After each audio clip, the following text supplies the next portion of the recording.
পাকিস্তানের সঙ্গে সিন্ধু জল চুক্তি বাতিল করেছে ভারত সরকার। যে ৮০% জল পাকিস্তানে যেত সে জল আর যাবে না, আর ভারতের জল পাবে না পাকিস্তান। শুক্রবার কেন্দ্রীয় স্বরাষ্ট্রমন্ত্রী অমিত শাহের সঙ্গে বিস্তারিত রোডম্যাপ তৈরির পরেই এই ঘোষণা করলেন জলশক্তি মন্ত্রী সি.আর. পাটিল। পাশাপাশি তিনি জানিয়েছেন, আগামী দিনে ভারত থেকে এক ফোঁটা জল পাবে না পাকিস্তান। ঠিক কি বলেছেন জলশক্তি মন্ত্রী? স্বরাষ্ট্রমন্ত্রীর সঙ্গে বৈঠকের পর সি.আর. পাটিল জানিয়েছেন, হোম মিনিস্টারের সঙ্গে এই বিষয়ে একটি রোডম্যাপ তৈরি করা হয়েছে, যেখানে ৩টি বিষয় আলোচনা হয়েছে। পাকিস্তান যাতে ভারতের থেকে এক ফোঁটা জল না পায় সেই জন্য কম, মাঝারি এবং দীর্ঘ সময়ের পরিকল্পনা নেওয়া হয়েছে। শীঘ্রই নদীর পলি তোলার কাজ শুরু করে গতিপথ পরিবর্তন করা হবে। পাহেলগাঁওয়ে পর্যটকদের ওপর জঙ্গি হামলার পরই এত বড় সিদ্ধান্ত নিয়েছে ভারত সরকার। এই জল চুক্তির সমর্থনে কখনোই ছিল না জম্মু কাশ্মীর, জানালেন জম্মু কাশ্মীরের মুখ্যমন্ত্রী। জল চুক্তি বাতিল নিয়ে কি বলেছেন জম্মু কাশ্মীরের মুখ্যমন্ত্রী? সিন্ধু জল চুক্তির বিষয়ে মুখ খুলেছেন তিনি। জানিয়েছেন, ১৯৬০ সালের ভারত ও পাকিস্তানের মধ্যে হওয়া এই চুক্তির কাশ্মীরের সবথেকে বৈষম্যমূলক একটি নথি। অবশেষে ভারত সরকার পদক্ষেপ নিল। আমরা কখনোই এই চুক্তির সঙ্গে সহমত ছিলাম না। No, Government of India has taken some steps as far as Jammu and Kashmir is concerned. Let's be honest, we have never been in favor of the Indus Water Treaty.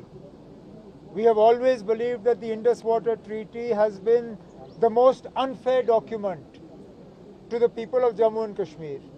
Now, what the medium to long-term implications of this are, that's something we will have to wait to see. পাহেলগাঁওয়ে জঙ্গি হামলার পর পাকিস্তানের বিরুদ্ধে বেশ কয়েকটি কঠোর ব্যবস্থা নিয়েছে ভারত সরকার। তার মধ্যে অন্যতম এই জল চুক্তি। ১৯৬০ সালের ১৯শে সেপ্টেম্বর ভারত ও পাকিস্তানের মধ্যে এই জল চুক্তি হয়, যেখানে তৎকালীন ভারতের প্রধানমন্ত্রী জওহরলাল নেহেরু এবং পাকিস্তানের প্রেসিডেন্ট আইয়ুব খান এই জল চুক্তিতে সই করেছিলেন। শুধু জল চুক্তি নয়, বন্ধ করে দেওয়া হয়েছে আটারি ওয়াঘা সীমান্ত, বাতিল করা হয়েছে পাকিস্তানের নাগরিকদের ভিসা। দুই দেশের হাই কমিশনের সদস্য সংখ্যা কমানোরও সিদ্ধান্ত নিয়েছে নয়াদিল্লি। এবার কোনো পাকিস্তানি নাগরিক আর ভারতে আসতে পারবে না। পাকিস্তানি নাগরিকরা পাবেন না ভারতের ভিসা। SAARC ভিসা নিয়ে আর ভারতে আসা যাবে না। যে সমস্ত পাকিস্তানি নাগরিককে SPES ভিসা দিয়েছিল ভারত সরকার, তা বাতিল বলে গণ্য হবে। পাকিস্তানে যত কূটনীতিক ভারতে রয়েছেন, অবিলম্বে ভারত ছেড়ে চলে যেতে হবে তাদের। আর এই আবহেই এবার বিভিন্ন রাজ্যে থাকা পাকিস্তানিদের খুঁজে তাদের দেশে ফেরত পাঠানোর নির্দেশ দিলেন অমিত শাহ। দেশের প্রত্যেক মুখ্যমন্ত্রীকে ফোন করে করার নির্দেশিকা দিয়েছেন তিনি।